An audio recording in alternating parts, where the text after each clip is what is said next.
Good morning all of you. मेरा नाम अरुणा बड़गोतिया है और मैं आपकी बायोलॉजी टीचर हूँ।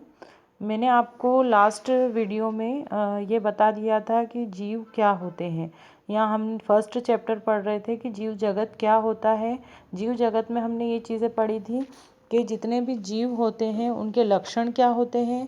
हमने सजीव और निर्जीव भी पढ़े थे। सजीव और निर्जीव में क्या अंतर होता है, जितने भी सजीव होते हैं उनके क्या लक्षण होते हैं, निर्जीव के क्या लक्षण होते हैं।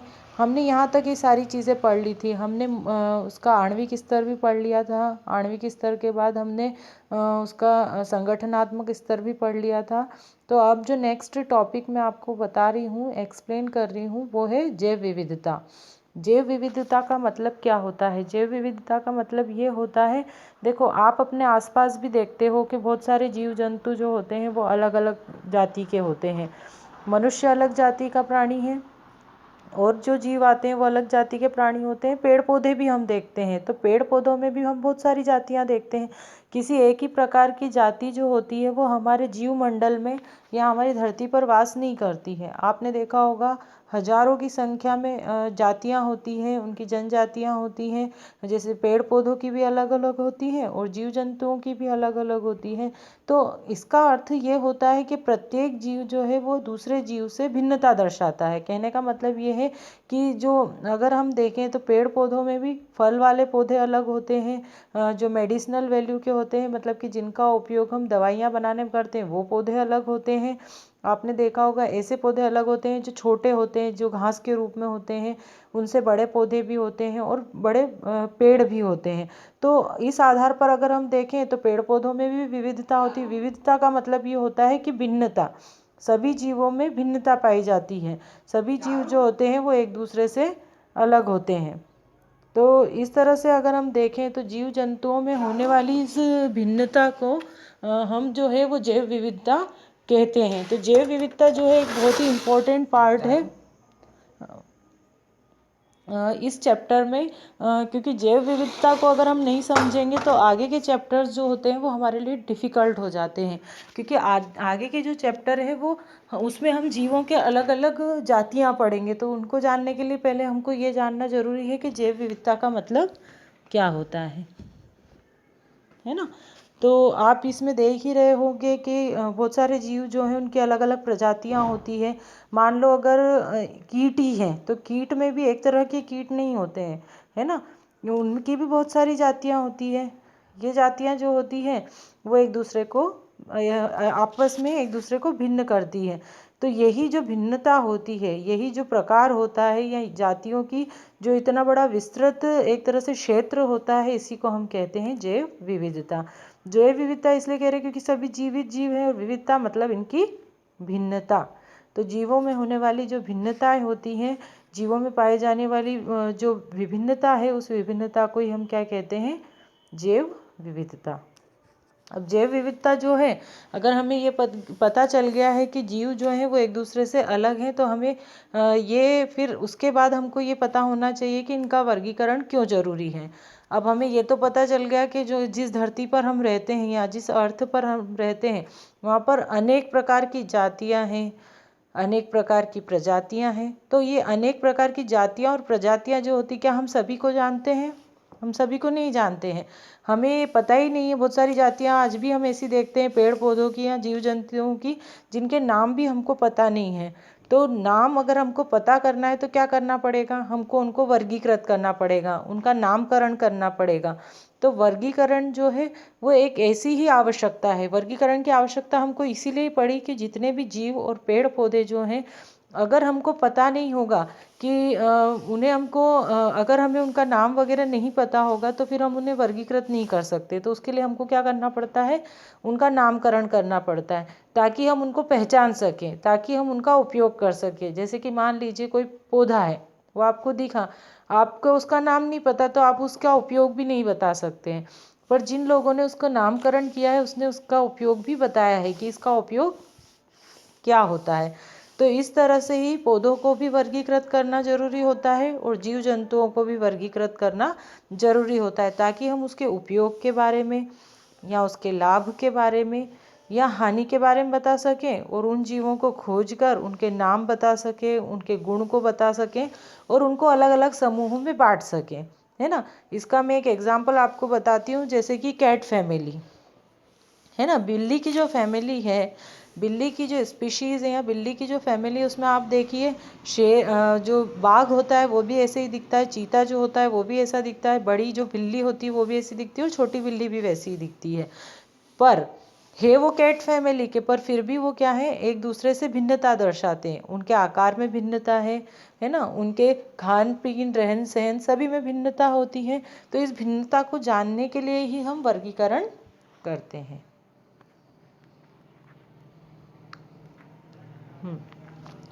नेक्स्ट इसके कुछ पॉइंट्स है जो मैं आपको बताती हूँ कि अगर किसी भी जीव में वर्गीकरण है तो वर्गीकरण हम क्यों करते हैं। पहले तो हमें पता ये चली गया कि वर्गीकरण हम क्यों करते हैं, ताकि हम उन जीवों में जो भिन्नता है उस भिन्नता का अध्ययन कर सकें, या उन जीवों में भिन्नता जितनी भी पाई जाती है वो भिन्नता को हम बता सकें कि ये जीव एक दूसरे से अलग क्यों है।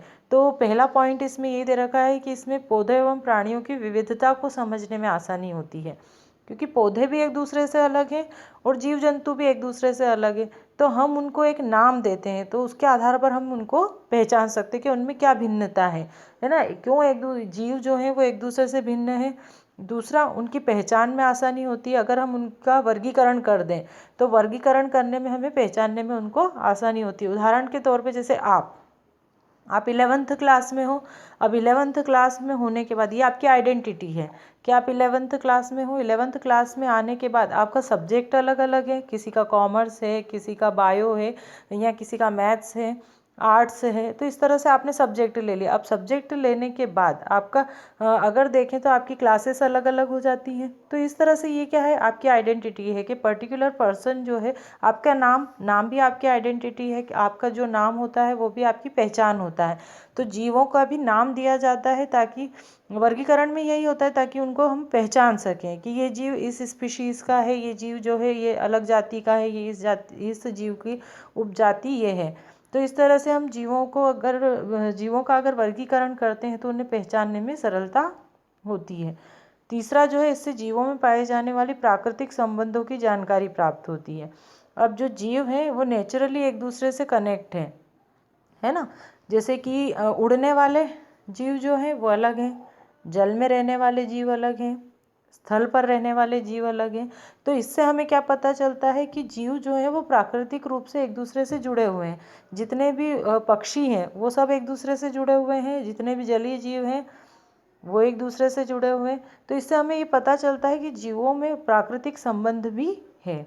नेक्स्ट जो है, वर्गीकरण के अध्ययन से जीवों की उत्पत्ति के और एवं पारस्परिक संबंधों की जानकारी प्राप्त होती है।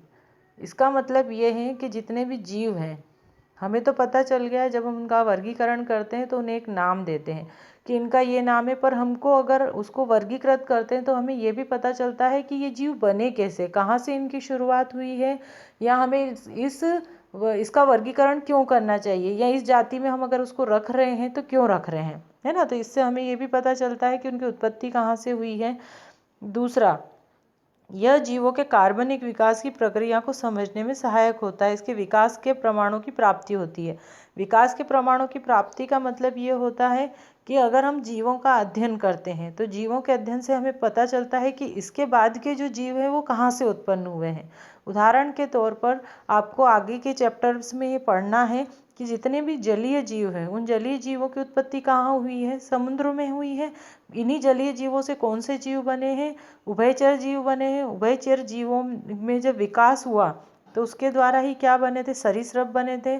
सरीसृपों में जब विकास हुआ तो क्या बने, पक्षी वर्ग बना। पक्षी वर्गों में जब विकास हुआ तो उसके बाद क्या बने, सारे स्तनधारी बने।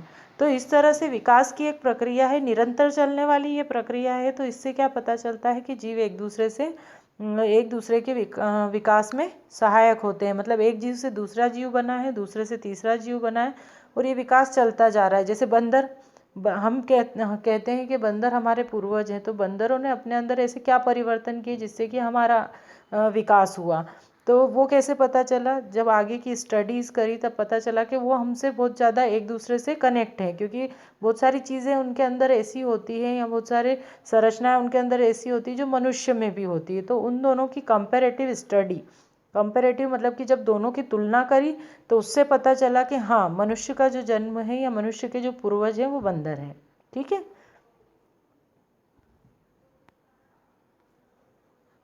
अब नेक्स्ट जो आपका टॉपिक है वो आता है वर्गीकी।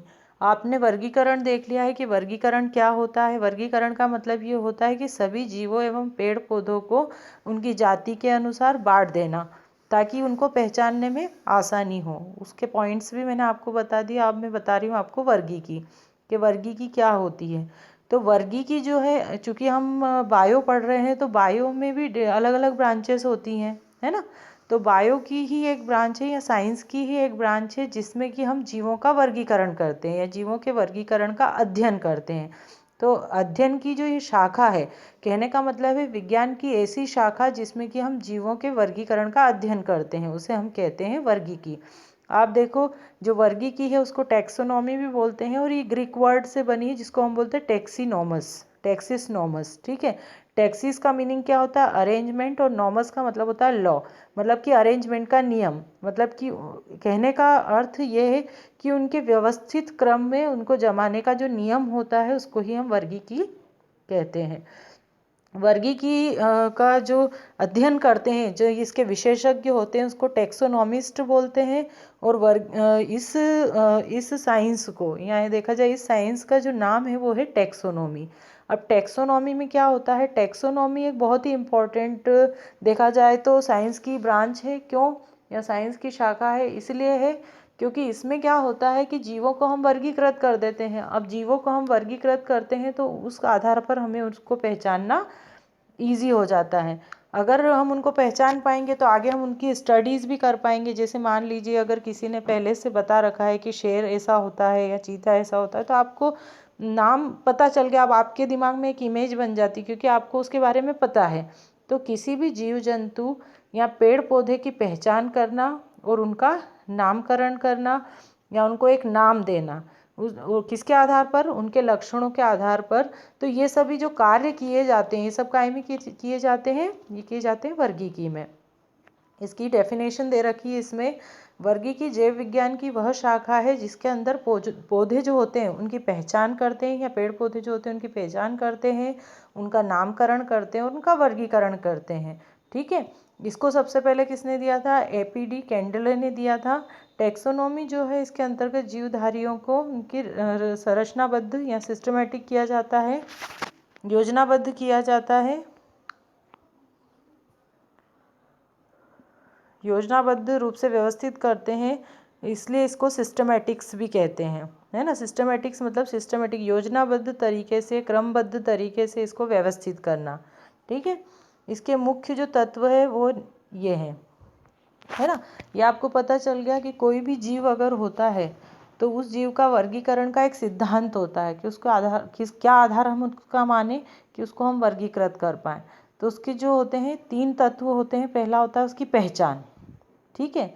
अगर हमको कोई जीव है उसका वर्गीकरण करना है, यहाँ पर यही मेथड दे रखी है कि किसी भी जीव को हम वर्गीकृत कैसे करेंगे। तो किसी भी जीव को अगर हमको वर्गीकृत करना है तो सबसे पहले हमको उसको क्या करना पड़ेगा, उसकी पहचान देखनी पड़ेगी। और उसकी पहचान हम कैसे करेंगे, उसके लक्षण के आधार पर करेंगे। अब उसके लक्षण हमको पता चल गए कि जैसे मान लीजिए एक तरह से देखा जाए तो जैसे बाघ है ना, और बिल्ली है। तो बाघ और बिल्ली जो होते हैं वो आते हैं एक ही फैमिली में, उनमें क्या गुण सिमिलर है, तो हम उनको कंपैरेटिवली देखेंगे, उनकी पहचान करेंगे पहले, तो फिर उनकी तुलना अन्य जीवों से करेंगे कि ये किससे पहचान रखते हैं, तो उन जीवों को हम एक ही कैटेगरी में रख देंगे। ठीक है। नेक्स्ट है उनका नामकरण। फिर उनका नामकरण के लिए हम क्या करते हैं, उनके लक्षण देखते हैं, उस लक्षण के आधार पर ही उसका नामकरण कर देते हैं कि इसका नाम ये है।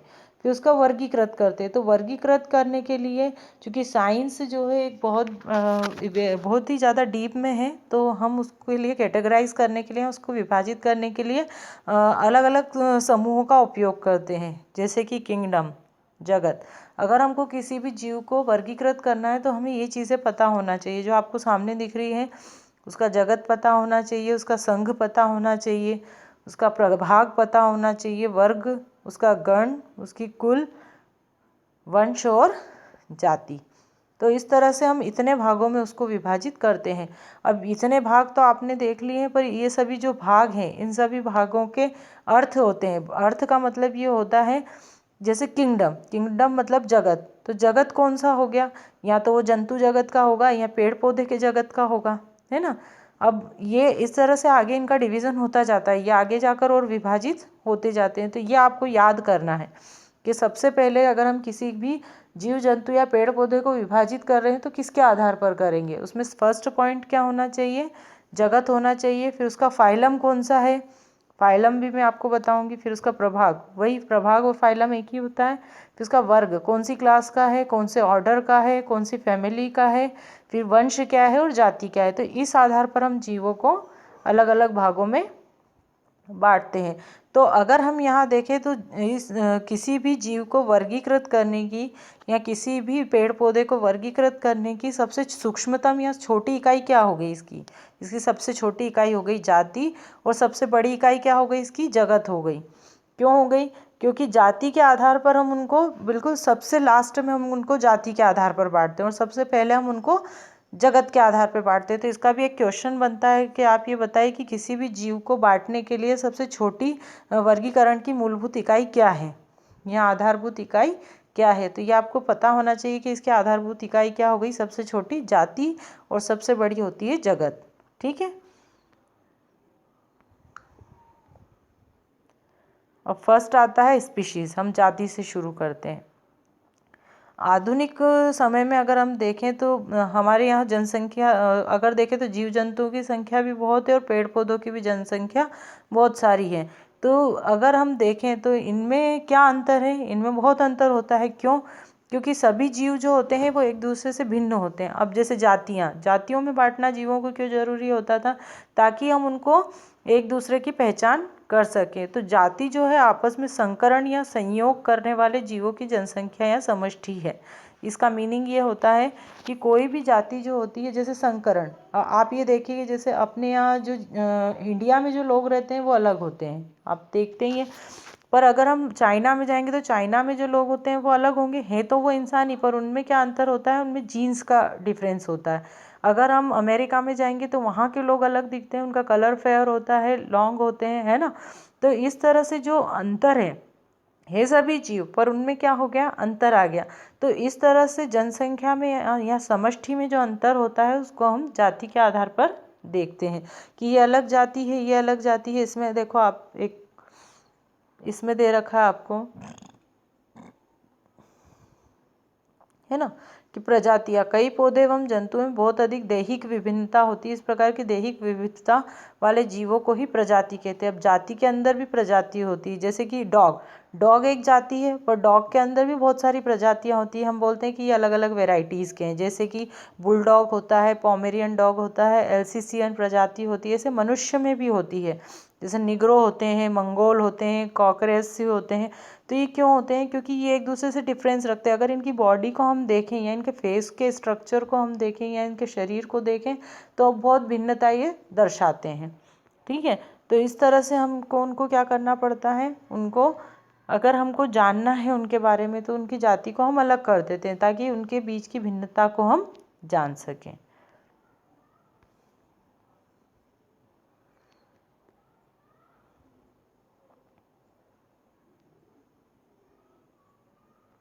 है ना।